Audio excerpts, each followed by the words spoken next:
નમસ્કાર વિદ્યાર્થી મિત્રો, આજે આપણે પ્રથમ પરીક્ષાનું જે 9મા ધોરણમાં ભણે છે એવા બાળકોનું હિન્દીનું પેપર છે એ જોવાનું છે। એમાં ખાસ કરીને જે સી વિભાગ આવે છે, વ્યાકરણ વિભાગ, એનું સોલ્યુશન આપણે કરી રહ્યા છીએ। તો વિડીયોને આખો જરૂર જોજો અને ગમે તો લાઈક કરવાનું ભૂલતા નહીં। અમારી ચેનલમાં નવા હોય તો ચેનલને સબસ્ક્રાઈબ જરૂર કરજો। તો ચાલો મિત્રો, આપણે 2024ની પ્રિલિમ પરીક્ષાનું ધોરણ 9નું હિન્દી વિષયનું પેપરનું આપણે સી વિભાગનું સોલ્યુશન કરીએ છીએ, બરાબર ને। તો એમાં સૂચના આપી છે, નિમ્નલિખિત मुहावरे का अर्थ देकर वाक्य में प्रयोग कीजिए। પહેલાં તો તમારે મુહાવરાનો અર્થ આપવાનો છે અને પછી વાક્યમાં પ્રયોગ કરવાનો છે, બરાબર ને। જો ખાલી અર્થ આપશો તો 1 જ માર્ક મળશે, પણ વાક્યમાં પ્રયોગ કરો તો 2 માર્ક મળે। તો 21મો પ્રશ્ન છે, रात दिन एक करना। तो रात दिन एक करना का अर्थ होता है कड़ी मेहनत करना, यानी सख्त मेहनत करना भी होता है। और सूचना है, निम्नलिखित कहावत का अर्थ दीजिए, अर्थ लिखिए। कहावत का अर्थ लिखना है, ईश्वर की माया, कहीं धूप कहीं छाया। तो इसका अर्थ होता है सबकी स्थिति एक जैसी न होना, ठीक है ना। सबकी स्थिति एक जैसी होती है नहीं। अगली सूचना है, निम्नलिखित वाक्य को शुद्ध करके लिखिए। तो यहाँ जहाँ पर भी गलत लिखा हो वहाँ सही लिखना है। तो 23वां प्रश्न है, मेरी प्राण संकट में आ गए। तो प्राण है वो पुल्लिंग है, इसलिए मेरी नहीं आएगी, पर क्या होगा, आएगा मेरा आएगा। मेरा प्राण संकट में आ गए है, उसकी जगह पे आ गया आएगा, ठीक है। तो सही वाक्य होगा मेरा प्राण संकट में आ गया। अगली सूचना है, निम्नलिखित शब्द का विरोधी शब्द लिखिए। विरोधी यानी विलोम या विरोध अर्थ दर्शाने वाला। तो 24वां प्रश्न है, गुण। तो इसका विरोधी या विलोम होता है अवगुण। अगली सूचना है, निम्नलिखित शब्द का पर्यायवाची शब्द लिखिए। पर्यायवाची यानी समानार्थी। तो 25वां प्रश्न है, नित्य। तो नित्य का समानार्थ होता है हमेशा। अगली सूचना है, निम्नलिखित शब्द समूह के लिए एक शब्द लिखिए। हमें जो शब्द समूह दिए जाते हैं या एक वाक्य जैसे दिए जाते हैं, उनके लिए, पूरे वाक्य के लिए एक शब्द में हम कहें तो क्या कह सकते हैं, वो हमें लिखना होता है। इसलिए 26वां प्रश्न है, दूसरों के लिए हुए उपकार को मानने वाला। दूसरों ने हम पर जो उपकार किए हैं उसे मानने वाले को क्या कहते हैं, तो उसे हम कृतज्ञ कहते हैं। अगली सूचना है, उपसर्ग निकाल कर लिखिए। उपसर्ग यानी शब्द के आरंभ में जो प्रत्यय लगते हैं उसे उपसर्ग कहते हैं। तो यहाँ उपसर्ग है प्र, ठीक है।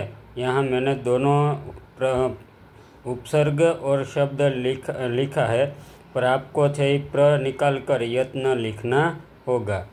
अगली सूचना है, निम्नलिखित वाक्य में से भाववाचक संज्ञा पहचान कर लिखिए। तो यहाँ एक वाक्य दिया गया है, उनमें से ऐसा नाम या संज्ञा ढूंढनी है जो भाववाचक हो। तो यहाँ हम देखें तो 28 प्रश्न है, विनम्रता पूर्ण व्यक्ति को सभी सम्मान देते हैं। तो यहाँ देखें तो भाववाचक संज्ञा कौन सी है, तो के सम्मान। अगर हम देखें तो विनम्रता अगर अलग होगा तो विनम्रता भी भाव ही है, ठीक है। तो वो भी भाववाचक संज्ञा ही हुई। तो यहाँ हम 2 लिख सकते हैं, विनम्रता और सम्मान, पर यहाँ अलग शब्द सम्मान ही दिया है, ठीक है, इसलिए सम्मान योग्य रहेगा। अगला प्रश्न है,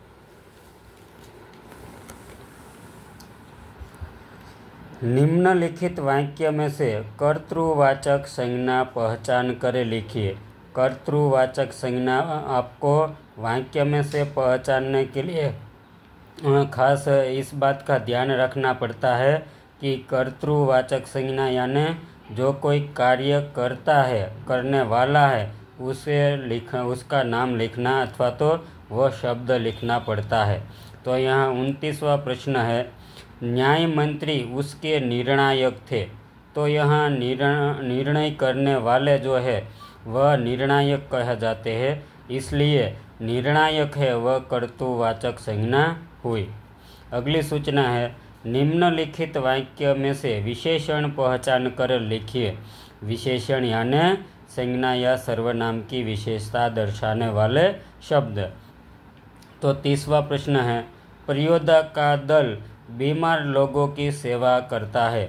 तो यहाँ लोगों है वो संज्ञा है, ठीक है, उनके आगे कौन सा विशेषण लगा है तो कि बीमार लोगों है, पर बीमार लोगों तो बीमार है वह विशेषण हुआ। अगला प्रश्न है, निम्नलिखित शब्द का समास पहचान कर लिखिए। समास यानी जो सामासिक पद है वह कौन से प्रकार का है वह हमें पहचानना होगा या लिखना पड़ता है। तो यहाँ देखें तो 21वां प्रश्न है, महात्मा। अगर उनका विग्रह किया जाए तो महान प्लस आत्मा होता है, ठीक है। तो यहाँ महान है वह विशेषण है, आत्मा है वह संज्ञा है। तो अगर संज्ञा और विशेषण का संबंध हो तो उन्हें कर्मधारय समास कहे जाते हैं या कहते हैं, ठीक है। तो यहाँ हमने पूरा सी विभाग सॉल्यूशन से ही देखा है। अब आप और प्रश्नों की तैयारी कर सके इसलिए पूरा पेपर आप पढ़ लीजिए। हम आपको पूरा पेपर दिखा देते हैं, आप ही आगे के परीक्षा के लिए भी तैयार कर सकते हैं। तो आप पूरा पेपर पढ़ लीजिए, उसके आधार पर आप अपने नोंद या अपनी बुक में आप पेपर लिख सकते हैं।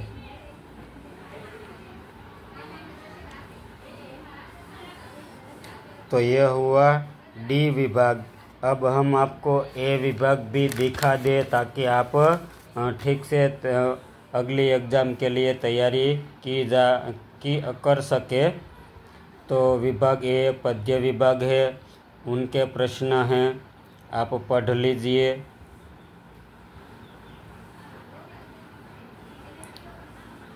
ठीक है, यहाँ ए विभाग पूरा होता है, उसके आगे बी विभाग है। बी विभाग की सूचना भी पढ़ लीजिए। ठीक है, बी विभाग और उसके प्रश्न आप एक बार पढ़ लीजिए और अपनी किताब या असाइनमेंट से आप उसका पेपर सॉल्यूशन कर सकते हैं। यहाँ हमने आपके लिए सी विभाग पूरा है वो हमने आपको पूरा सॉल्व कर दिया। ठीक है, और प्रश्नों की तैयारी आप अपनी आंसर बुक में आप घर बैठे जवाब ढूंढ कर लिख सकते हैं। ठीक है दोस्तों, तो ऐसे ही तैयारी करने के लिए हमारे चैनल को सब्सक्राइब ज़रूर कीजिए। Thank you.